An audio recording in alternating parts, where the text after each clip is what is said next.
Winter in the north is known to bring out the sportsman and the artwork.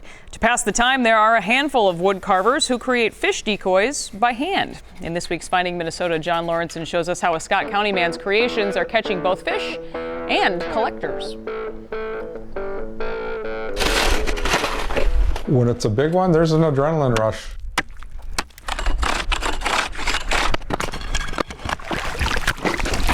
And sometimes you got to put in your time. Brian Schellbetter doesn't consider spearfishing an escape from reality. Sometimes they're aggressive, sometimes they just float in like a log. But rather a dive into it. But it's a very relaxing place to be.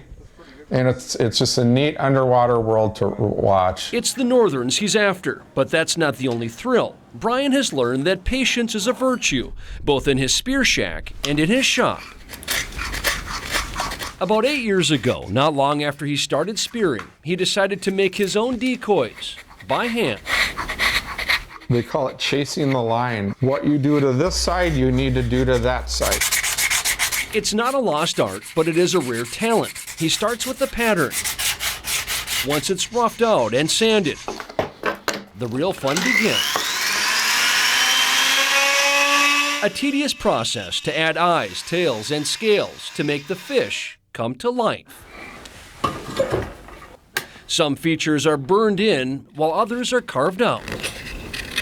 All the fins are epoxied in. You need to not just be able to paint, not just be able to carve, but also be able to weight a decoy. And Tony Stifter is a spear fisherman who initially used Brian's decoys for sport, but these days, some of them never see the water. I never really intended to be a collector. I just wanted to get fish that work well, but eventually you need one more, and you end up with more fish than you can use. Is there one that you're proud of more than the others, or is that not a fair question? No, that's a great question. Actually, this one here, this rock bass, came in second to one of my mentors.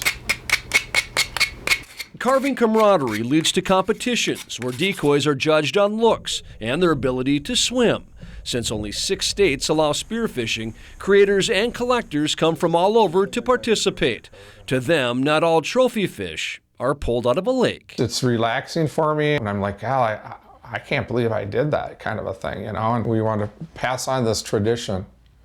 It's just such a neat tradition that we all really enjoy.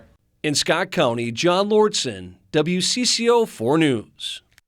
And John says that it takes Brian about 6 to 8 hours to carve his fish.